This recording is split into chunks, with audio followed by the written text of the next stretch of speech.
Dear listeners, welcome to Gifted Podcast.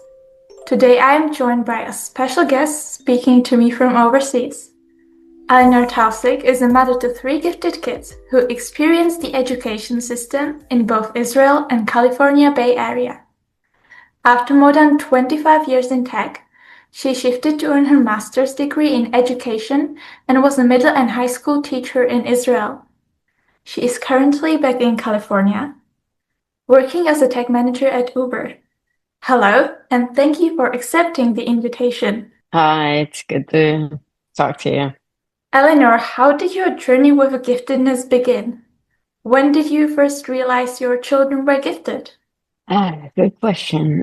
I knew kind of early on, just seeing them as even toddlers.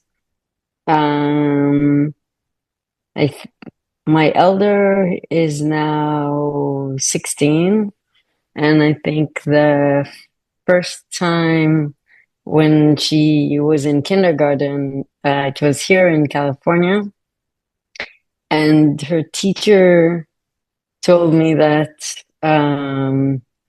he's very frustrated when she explains things a few times. Like she tells her, my daughter would tell the teacher, "You already said that. You already explained it." And the teacher had to explain to her that not all the kids get it the first time and that some kids need more. But it took my daughter time to be okay with that. So I think that was the first time that I knew she was probably gifted. Yeah, just small things like that. What do you think is the most surprising thing for you as being the parent of a gifted child? It can be really hard. It can be, like you said, frustrating. So, what is the thing that kind of helped you?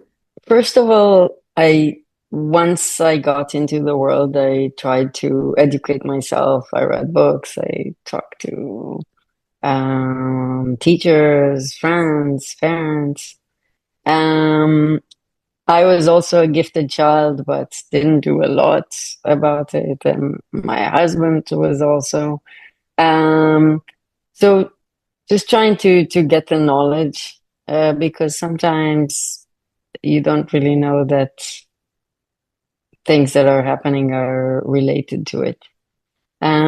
I have 2 daughters. One is 16 now, one is 14, and a son who is 10.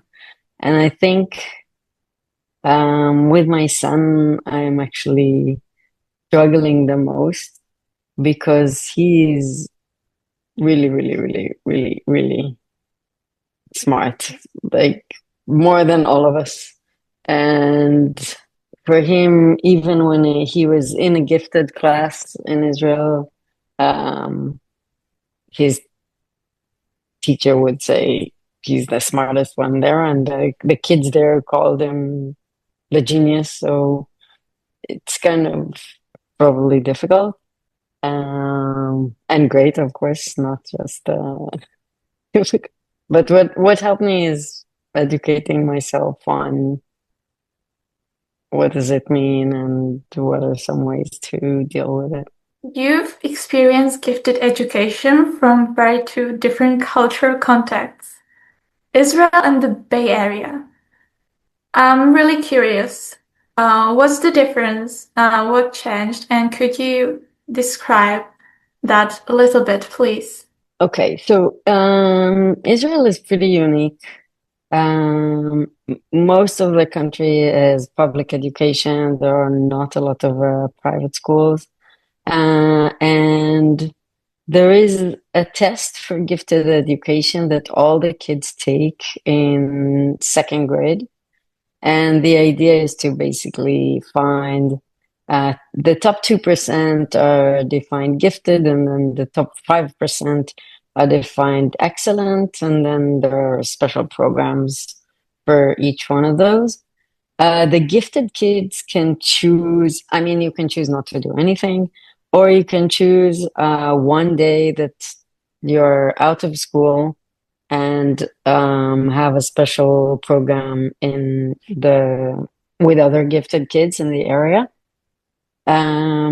or a gifted class, which is just a separate classroom in a regular school. There are also after school options, again, public ones for gifted kids, an excellent one. So the unique thing about it is really that it's for everyone. It's kind of equal opportunity, really, and doesn't connect to your social economic background and things like that. Although, of course, sometimes it does. Strong families sometimes prepare the kids for these tests and things like that. I will shift to California for a minute. So I live in Palo Alto, California. It's the middle of the Bay Area, and I would say there are a lot of very smart, educated people gathered here from all around the world. And there are, in the US, public schools and private, and lots of private schools. So Palo Alto District specifically, they used to have programs for gifted kids, and at some point they decided their title is All Our Kids Are Gifted, and they don't have any special programs for gifted kids. In the public schools, you can, of course, do things on your own, in your own money.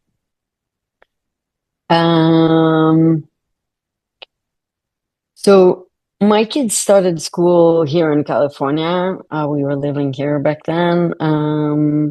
And the girls were in a public school that was still kind of special. It's called a charter school. They had mixed age classes, 2 years mixed ages, and they had a farm and a lot of outdoor and social emotional studies and project-based learning. Small classes of about 20 kids in a class. So, and of course, a very strong population. So they had a great time at school. In the years where they were younger, my girls, they were really challenged and it was interesting. The teachers were really good and they loved the project-based learning and all the outdoors, and their giftedness didn't stand out, I would say. I mean, they strived in that environment. In the years when they were the older in the class, they were sometimes bored. They would just read lots of books, and the teachers, I would tell them, "Hey, if you're bored, read the book during class." And most of the time, their teachers were okay with it. So I mean, they strived, and it was good for them both academically and socially. We moved back to Israel in 2021, and all the kids went to regular classes because we hadn't done any of the tests and things like that. We were not in the country, and they really struggled there. They did not like it. It was 35 to 40 kids in class. It was much more noisy, less disciplined classes. They had a very hard time, both academically and socially. And then I moved all of them to gifted classes in the following years, where they really strived. They finally found their place. They had friends. They were challenged. They learned things that they were interested in. So that was a much better environment for us. But you experienced the educational system in Israel also as a teacher. So how was that? Okay, so first of all, I have to say there's so many schools and so many different system and things like that. It's really hard to generalize. So I wouldn't generalize. Let's just say I'm speaking from my own experience, because there are different things in Israel and there are different things in the Bay Area. So it's important not to generalize too much. I'm just one person speaking from my own experience, and I talk to other parents, to other teachers, but it's not like the whole system is like that. What's good, and now that we're back in California, I can say the best thing about the Israeli education system is connection between the kids and between the kids and the teachers and the parents. There's a homeroom concept, and in elementary, you're in the same class from first grade to sixth grade. And then most of the middle schools and high schools together today are together for 6 years. And you have a homeroom also there. It usually changes, like one homeroom for middle school and one homeroom for high school, but that also depends. So you have a group of kids that you relate to. They're your safe place. And you have a homeroom teacher which spends a lot of time in class. When I was a homeroom teacher for 3 years to middle school, so it starts 7, 8, 9th grade. And I had 22 to 28 kids. I'll explain. We were lucky to have very small classes in my school. And I knew these kids like they were my own. I spent 10 hours a week with them at least in class. And there are lessons which are meant just to be like about connecting with a homeroom. We call it education. It's funny. It's the name of the class. And we talk about politics, and we talk about social emotional learnings, and play games, and bonding the class is some of the goals. So there's a lot of that, and that is very, very important, and I think it's crucial to the kids, especially in middle school. The teen years are hard, and high school. So with everything that they're going through, I think it's really, really important. We're back here in California now, and that's the thing I miss most. Like, there is no concept, at least in some schools have it, but the middle school and the high school that my girls go to don't have any of that. It's just like university. The teachers hardly know the kids. They meet them for a few hours every week, and they just teach them material. There's not a lot of discussion on anything other than the academic. And there's also no group of kids that is a safe place for the kids. Like, they just go from class to class, and sometimes they don't know the kids in math with them, and then they go to English with different kids, and every subject is different. So I find it very hard.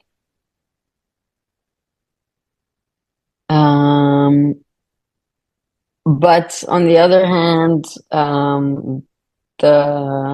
in Israel, the teachers' status has really degraded over the year. There is not a lot of respect for the teachers, and not from parents, and then not from the kids. There's a lot of discipline problems in the classroom. the classrooms become noisy, and it's really hard to actually teach. It depends on how good the teacher is, and basically this relationship with the kids is what eventually gets you through. Here in the US, at least from my experience in California, public schools, the kids are very disciplined. It's quiet in the class. You can learn. As I said before, I don't find there isn't anything special for gifted kids, which just means that they're bored a lot. My son is the one that struggles the most now in his classroom here. In high school, there are already levels of classes that you can take, so it's a little bit better. And there's also tons of homework and tests all the time in middle school and high school, so they don't get to be bored a lot. I don't know how much they're challenged, but at least they have something to do. Not sure how much they are actually learning. I would like to maybe ask more about the educational system. Also in Israel, you talk about how all the kids take these special tests in second grade. Mm-hmm. Do you think there's much more pressure on kids in regard to giftedness in Israel, or it's the opposite, that it kind of takes the pressure off a bit? I think it always depends on the family. I see it here in the Bay Area as well, and I saw it in Israel. Some families which are sure that their kids are the best and they have to be the best and will push them, and that will be just one part of it. But if it wasn't that test, they will push them some other way. In general, for most families, it was not pressure. Like, you don't have to take the test. If you don't want to, you don't need to. And most parents know,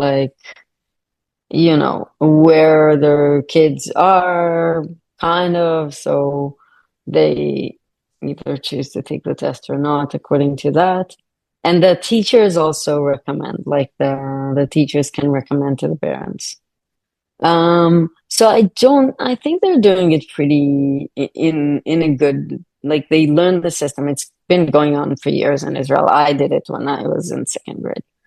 So I think by now they know how to do it, so it's not too stressful.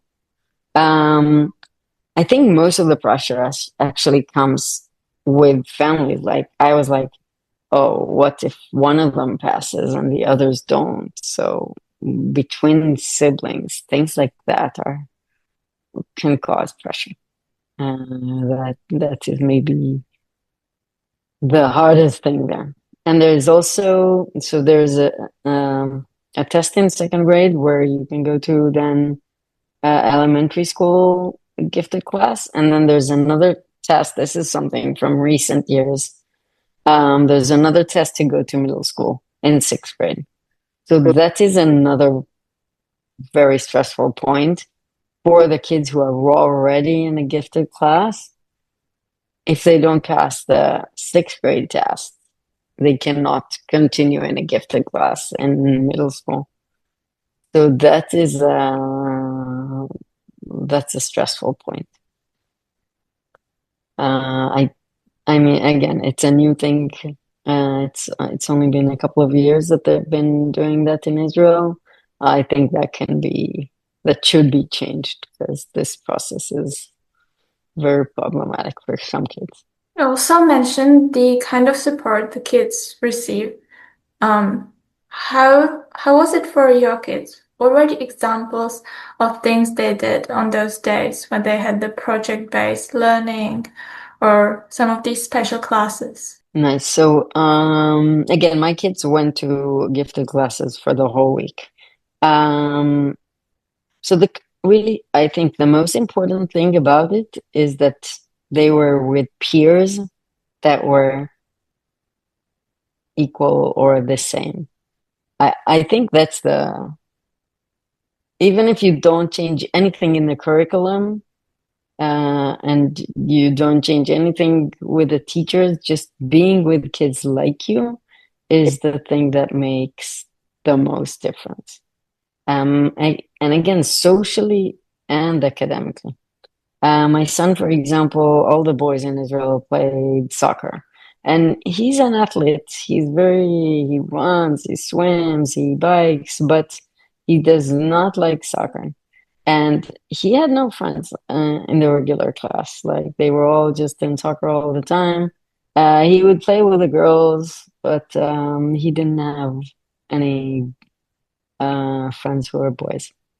And in the gifted class, the kids were interested in, well, he found things with common interests. They would do magic tricks together. They would build Legos. They would do comic books, all kinds of different, and sports, but all kinds of different activities. And so I think that was the most crucial point. In terms of the curricula, so the teachers who teach gifted class get special education about that, and then you get like a special certificate that you can teach in gifted classes. And it's more about expanding the horizons and a lot of enrichment than acceleration. So even in my daughters were in middle school in gifted classes, and my son was in elementary, and all of that is not about acceleration. Like it's not about doing the math final test earlier or any other things earlier. They got a lot of enrichment. So in elementary, it was a lot of depending on which teachers are there and what they can teach. He had a chess class and a juggling class,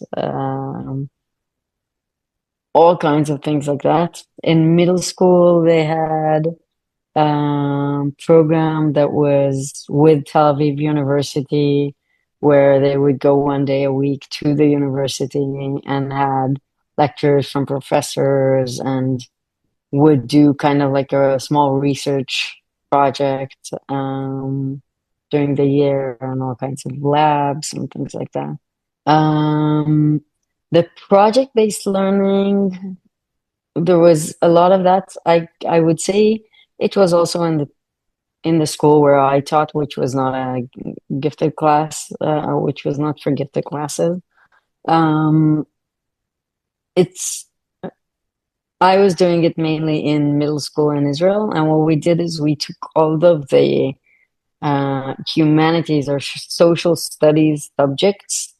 In Israel, they're all taught as a different subject. Like there's history, there's Bible, there is literature, and it's all taught by different teachers and separate. So we took them and made them one social studies subject, and one teacher would teach it, which was usually the homeroom teacher. So you got all these hours with your class. And then each third of the year, each trimester, we would focus on one subject with a project at the end. So, for example, we learned about revolutions, which was history, and then I think the final project was a podcast that they had to do about one of the politicians or history figures that we learned about and about that revolution. Other examples were in Bible. So a third of the year was Bible, and we learned to remember what was the subject. Conflicts. So we learned about all kinds of stories that were conflicts in the Bible, and then they had to do a newspaper about it, explaining two of the two sides and things like that. Or sometime we would have a debate at the end of the 3 months on debating on these conflicts. Do you mind me asking what made you change this career path? You said that after more than 25 years in tech, you decided to teach. Yes, a lot of people ask that.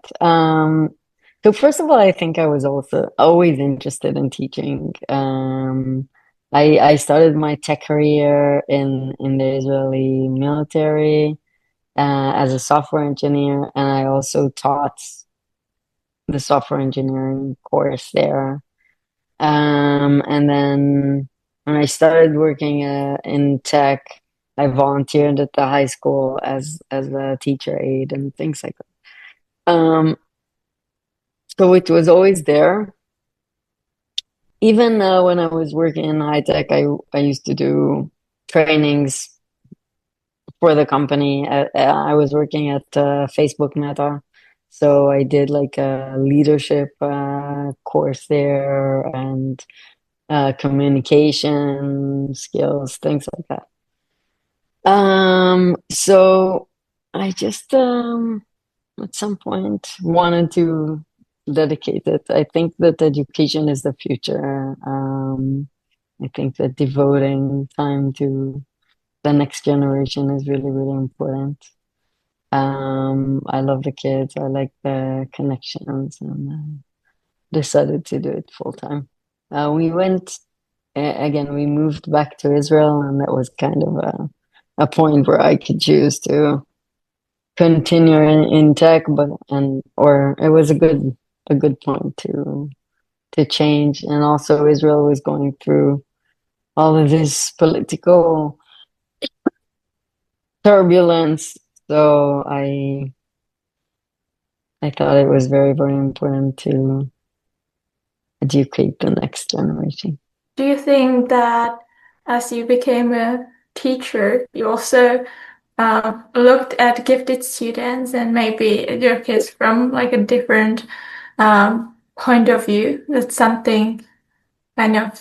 Yes, very much, very much. I think one of the hardest challenges as a teacher was how to deal with with all the differences in the classroom. And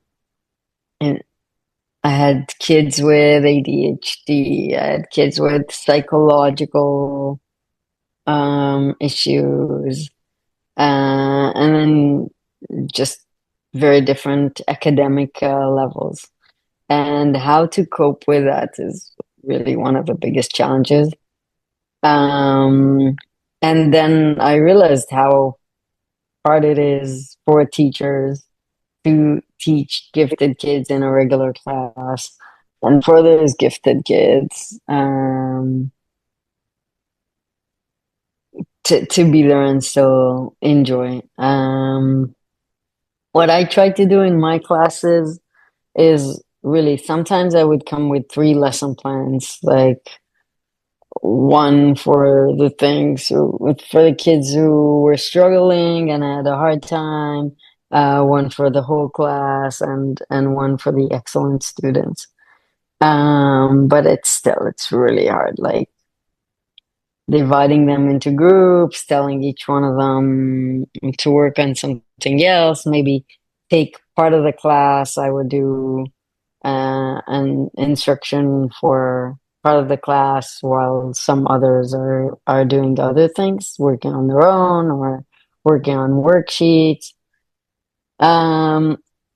It tried all of these things, but you have to be an experienced, good teacher to be able to manage the class like that. And you have to know the kids really well, because some kids, even the gifted ones, some of them don't really like to learn on, well, it's more rare on the gifted, I would say. But let's say the struggling kids are not really good in learning on their own. They usually need guidance, a lot of guidance. What my kids teachers do is often take them to be an instructor. So my son in first grade was actually a teacher aide, and he would take some of the kids and teach them math for some of the class. So that's one thing you could do with a gifted class and in that situation, and it's contributing to both. But I think it made me look at things in a whole new perspective to understand how hard it is to deal with it. And again, there are some good things about it. Having these mixed things, but I think at least in Israel it was too much. There is also inclusion where special education kids, which we usually would be in a special education class, are in a regular class, and many times without aid or without any support. So dealing with all this diversity in a classroom is just impossible. And the lack of discipline inherent is part of it. Because I think really if you have kids who can study on their own and who would be good on their own, then really just divide them in groups and give each group their own material, sometimes applications, sometimes worksheets, sometimes, projects, or just debating or discussing subjects. But you need the basics of kids who are skilled in that. And in many cases in Israel, that didn't exist. I would say that in the elementary school here in the States, they do a better job of that.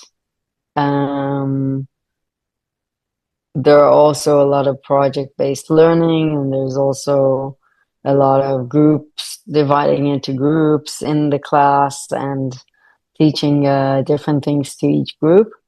I think it's much more successful here. First of all, the classes are smaller and more disciplined in general. And there is there are a lot more aides that can come and then take a group or do something else. Unfortunately, it's more the kids who are struggling get this help more than the excellent or the gifted kids. I think it's probably because of like testing, state testing, things like that. Schools are evaluated on, so they really need to make sure the struggling kids keep up, and they don't really care about the gifted or the excellent kids because they'll do well anyway. They have less incentives to put the extra efforts there. You mentioned that some kids, even some of your own kids, struggle more than others or feel more frustrated, let's say. How do you deal with that? Because gifted kids can sometimes have a lot of emotions. I think it's called intensity. So have you found a way how to deal with that intensity?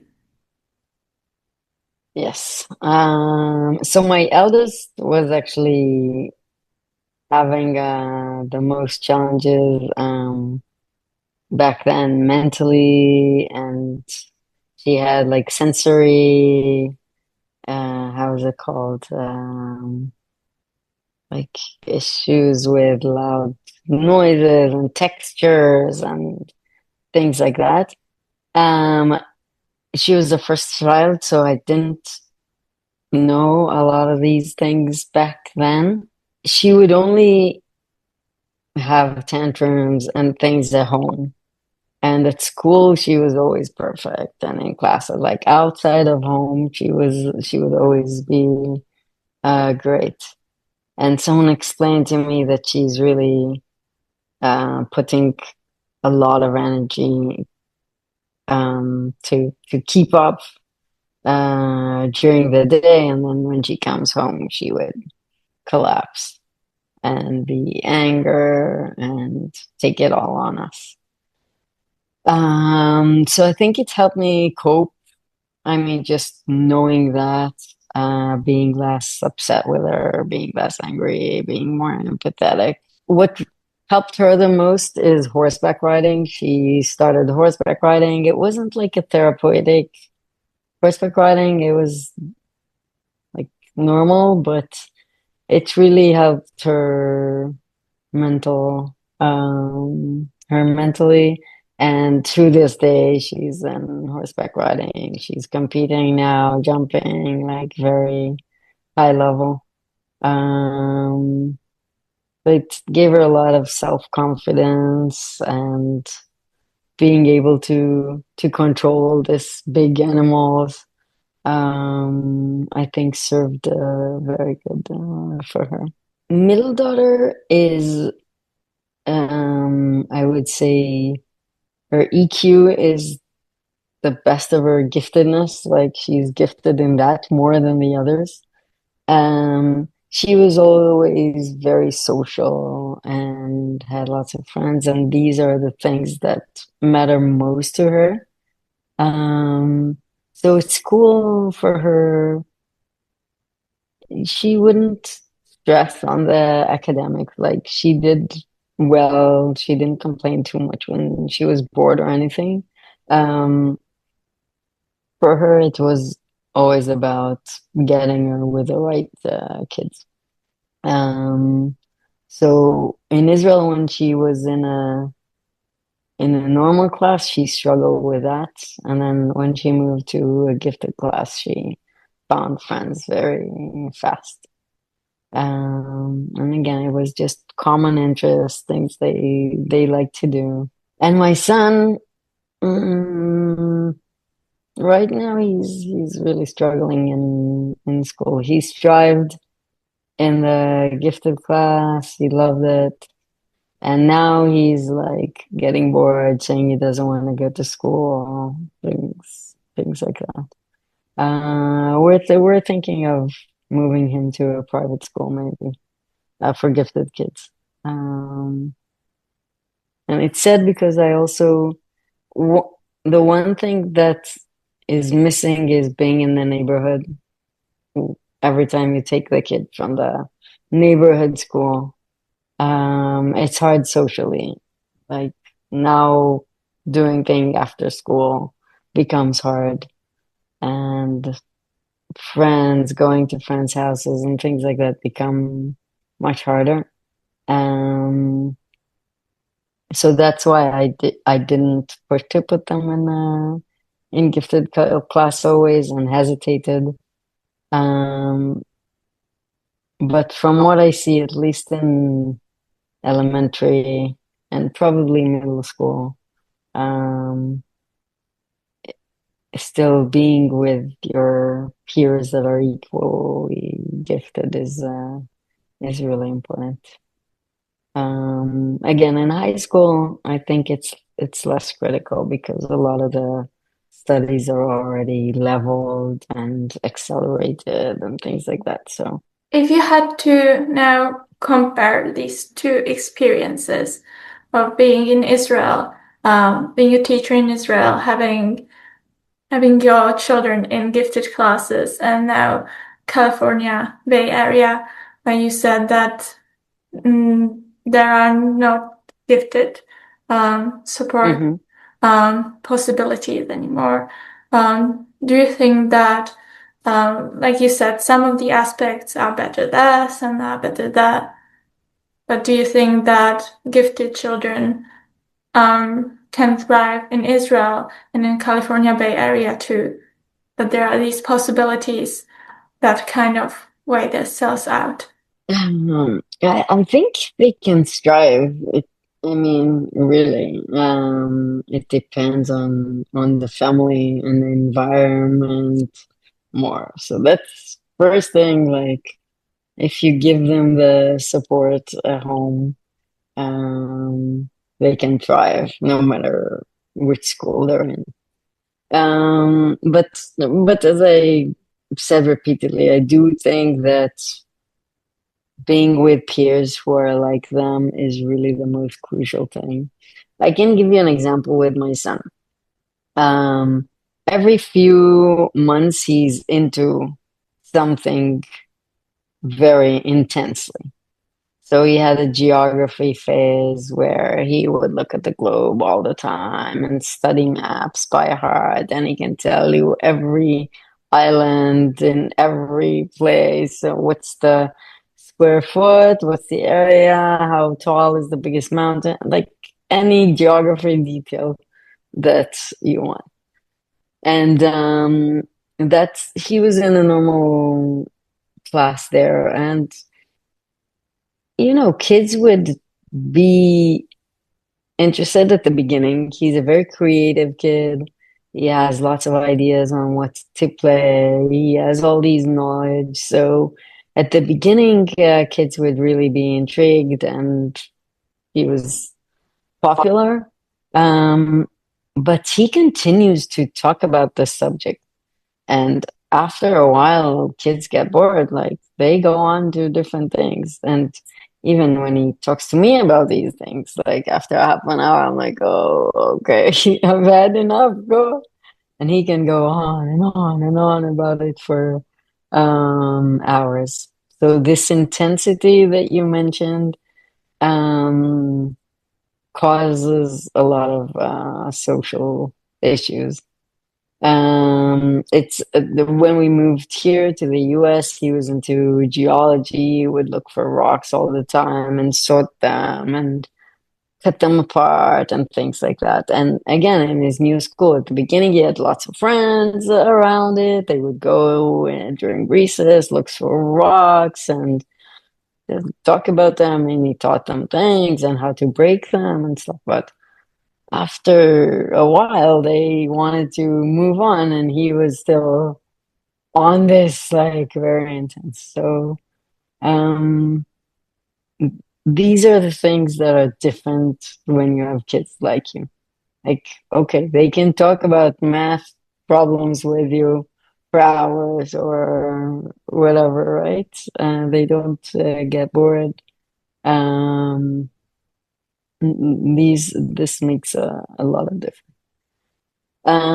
So I think finding this environment is important.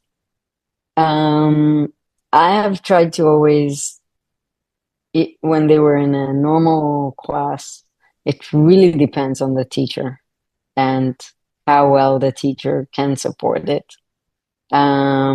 I would buy them workbooks, like in math. My son is now in 4th grade. He's doing 8th grade math. So I bought him a workbook that he can work during class, and it has to be okay with the teacher for him to work on that while the class is doing something else. It also has to be okay with the kid. At the beginning, he did not like to be different. Like he did not, in the regular class in Israel, he never wanted to do anything different from what the class is doing. He's progressed, so now he's okay with it. So he's not bored in math at school, but then he's bored in the language subject, and for that I haven't found a solution yet. The teacher is less okay with like reading, which is what my daughters used to do. So his teacher doesn't want him to be reading when they're studying, things like that. So it really, like, you need to find ways. And I do think that it's important to also learn to be bored. We were all bored, and not everything you do is interesting. So it is important to to be bored and know how to cope with it. But if it's all day for a long time, that can be really frustrating. And of course, it creates behavioral problems for many kids. You have to kind of catch it and deal with it before it becomes a behavioral problem. But it happens sometimes. I have another question, and it's maybe about the identification that you talk about in Israel. Is there something like that in California Bay Area? Are there some tests that kids take, or how do they get identified?